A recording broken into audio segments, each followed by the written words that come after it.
sou Matheus Felipe de Castro, apresentando mais uma TV Comped. E hoje nós temos aqui a professora Exilda Cláudia de Mello, da Universidade Federal da Bahia. Ela que é professora mestre e que escreveu a sua dissertação de mestrado sobre Ariano Suassuna, a invenção do Tribunal do Júri na obra de Ariano Suassuna, e agora está lançando um novo livro, aí, o Tribunal do Júri, Arte, Emoção e Caos, pela editora Empório do Direito. Olá, Exilda. Bom dia, professor. Bom dia, tudo bem? Com você? Tudo ótimo. Exilda, você poderia falar um pouco para a gente a respeito da obra de Ariano Suassuna? Sim. O livro que eu escolhi para iniciar o meu diálogo com Ariano Suassuna foi O Auto da Compadecida. Apesar de ter uma aproximação muito grande com a pena e a lei, que também é uma obra que dá para fazer um estudo jurídico sobre o processo penal brasileiro, eu me detive no Auto da Compadecida, porque são muitos personagens, são muitas figuras que a gente precisa focar para fazer a aproximação.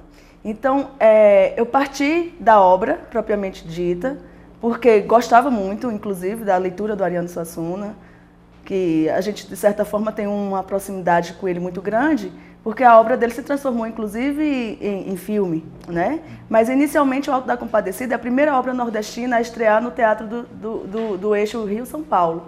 Isso acontece em 56. Então, neste ano, inclusive, completa 60 anos que ele foi apresentado no Rio de Janeiro, o Auto da Compadecida. Mas ganhou uma popularidade muito grande desde que ele foi filmado e virou uma obra clássica, eu diria, do cinema brasileiro.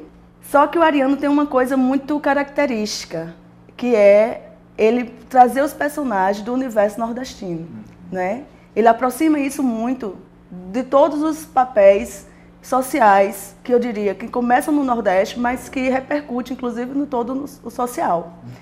Ele é uma pessoa que consegue perceber essas facetas, né, do personagem como um ser humano, então passível de erro, de acerto. Então, aquelas pessoas que um dia vão ser julgadas, porque eles vão ser julgados, inclusive num tribunal que é celestial, porque estarão de frente com Manuel, que é o Deus, representativo de Deus, né?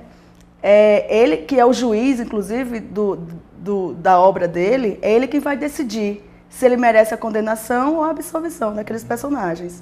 E a Compadecida, ela entra, além de ser a mãe, né, da justiça, ela é a misericórdia.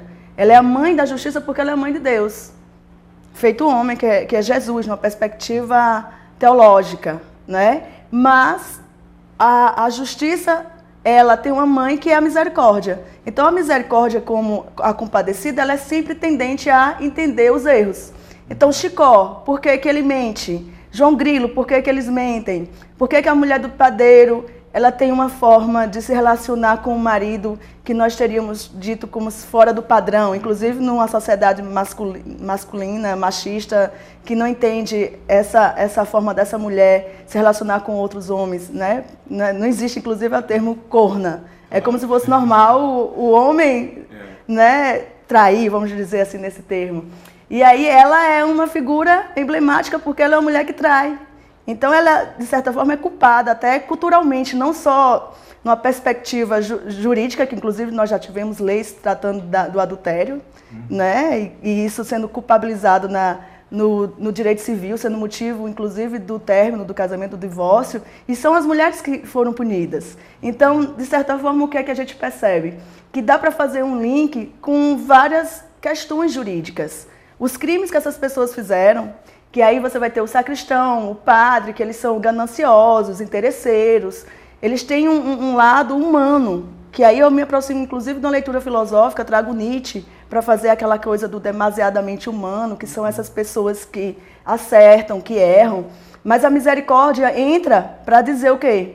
Que as pessoas são passíveis de errar, mas vamos dar uma chance sempre para ver se aquele indivíduo ele tem uma melhoria. E é isso que acontece no Tribunal Divino. Quando o João Grilo, inclusive, um amarelo iletrado que nunca foi à escola, ele tem a autoridade de trazer um argumento jurídico que eu tenho defesa, eu tenho direito à defesa, porque o encorado, o cão, que naquela figura faz o papel, inclusive, do acusador, que a gente teria uma aproximação com o promotor, né, no nosso processo penal, que é aquele que sempre vai acusar, ele diz, eu tenho direito à defesa, eu tenho que te dizer por quê que eu sou assim. E aí ele começa a vida social dele. Eu sou uma criança pobre, nascida no sertão do Nordeste, sem possibilidades de estudo, sem possibilidades de melhoria de vida. Então, para mim, foi uma forma fácil de ludibriar as pessoas através desse meu universo lúdico, que é ele, é um personagem que vê as coisas, mas sempre está ali tentando melhorar. Então, o Ariano, ele consegue perceber isso nas pessoas com quem ele conviveu, ele traz isso para a obra e nos faz refletir sobre essa perspectiva que eu chamaria de processo penal num primeiro momento, mas também transitando por vários aspectos do direito, especialmente social. Nós estamos numa área que tem uma interlocução muito pobre com os autores nacionais e também com a literatura. Como é que você vê essa valorização dos autores brasileiros e as formas hermenêuticas que a literatura pode trazer para a compreensão do direito? Eu acho essencial que hoje nós tenhamos essa perspectiva de estudar fora do texto legal. E então, como a literatura é um texto muito mais gostoso de ler, muito mais interessante, ele abre possibilidades para o estudante e para o próprio professor. Isso vem fazer com que o estudo ele se enriqueça. Nós não tenhamos obras fechadas, obras difíceis de ler, com vocabulário muito fechado, como as obras jurídicas geralmente são. Isso facilita uma compreensão melhor dessas pessoas, porque a gente tem que entender que o paradigma do direito não pode ser uma razão desassociada da emoção. Nós temos que trazer a emoção. A emoção é essencial. Por mais que tenhamos princípios de neutralidade, que se busque, diga que exista isso, há necessidade de enxergar o outro. E você enxerga o outro, processualmente falando, quando um texto lhe sensibiliza.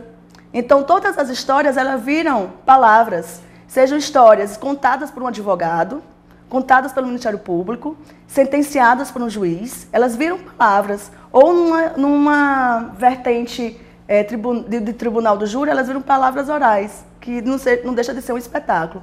Daí porque eu tive essa ideia de trabalhar o tribunal do júri nessa tríade, arte, né, porque não deixa de ser um lugar de arte, de atores, personagens, vestimentas, né, os trajes de cada um muito bem localizados, como eles devem ter a postura, como é que o jurado deve se portar, cada um, portanto, tem uma marcação dentro desse espaço, né? Então, visualmente você sabe exatamente como a sala fica organizada. Isso é um cenário jurídico bem datado, e isso começa desde a própria história do Tribunal do Júri, e a gente vem vendo isso com mais enfoque desde a Idade Média, nos primeiros tribunais europeus, até entrar no século XIX no Brasil, em 1822, quando o Instituto passa a existir no Brasil, inicialmente com muito mais jurados, que eram 21, hoje nós temos 7 jurados, né? Então, nós tivemos algumas alterações nesse instituto, mas ele continua sendo artístico, emotivo, porque ele traz emoção. A emoção de quem? A emoção dos atores ali, naquela apresentação. E isso é importante, eu não critico isso, não faço uma crítica dizendo que a emoção seja ruim, pelo contrário. Eu trago a perspectiva de analisar isso através de um termo do Humberto Eco, chamado a obra aberta. Então, a obra do Ariano seja colocada na plateia, a plateia vai sentir, vai complementar a obra, e um processo que está apenas escrito, ele sendo enunciado por aquelas pessoas que naquele momento fazem a cena, também vão chegar ao jurado, e eles vão complementar a cena. E o critério para eles é um critério emocional, é a emoção, né? Isso é importante, porque eu digo, inclusive, que esses juízes naturais, eles têm uma coisa que o juiz que sentencia sem precisar da emoção não tem. É muito no paradigma racional.